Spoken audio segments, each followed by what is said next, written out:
Now, in section 47 of the Doctrine and Covenants, we see the Lord identifying a gift that a reluctant member of the church has.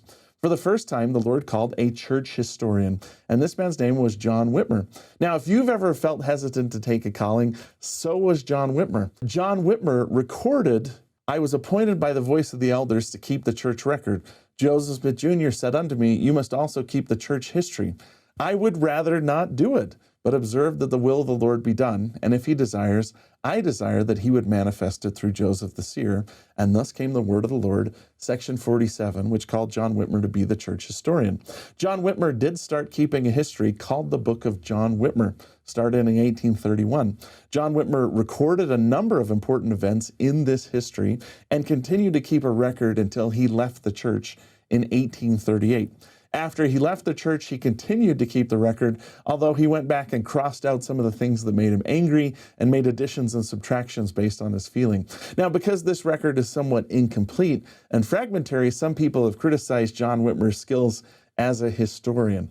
But as time has gone on, we've softened a little bit in the way we've seen John Whitmer, and as more records have come forth, we've started to appreciate the work that John Whitmer really put in.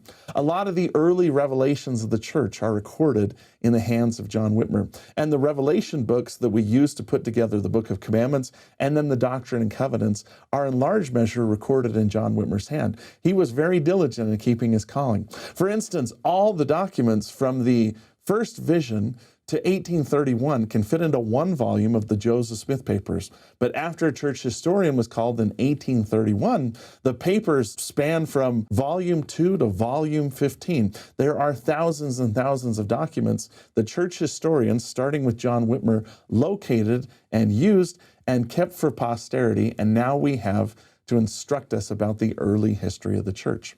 Now, you might be asking yourself, am I like John Whitmer? I'm reluctant.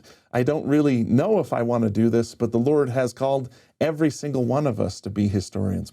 You might even use the most common excuse, which is, why would anybody care about me? In answer to that, one of the great journal keepers in the history of the church, President Spencer W. Kimball, said, people often use the excuse that their lives are uneventful and that nobody would be interested in what they've done.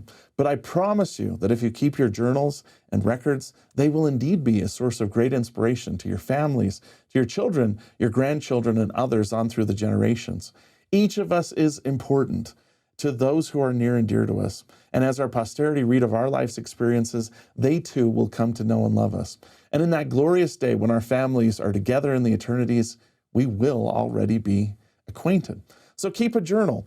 Hang on to some documents. Preserve for your posterity some of the things that were important to you and some of the thoughts and feelings that you had, because we all live at interesting times, and every single one of us is an interesting person. The history of the church is nothing more than the sum total of the stories of every person that experienced the restoration, the spiritual superpowers, the spiritual gifts, and the grand, grand blessings that the Heavenly Father gives to all of his children. Someone like Wilford Woodruff, who may have seen themselves as insignificant, is now one of the most important sources we have to understand the struggles of the early saints. And it's possible that a couple centuries from now, your story might be really, really important in helping us understand and know the struggles of the saints in the latter days.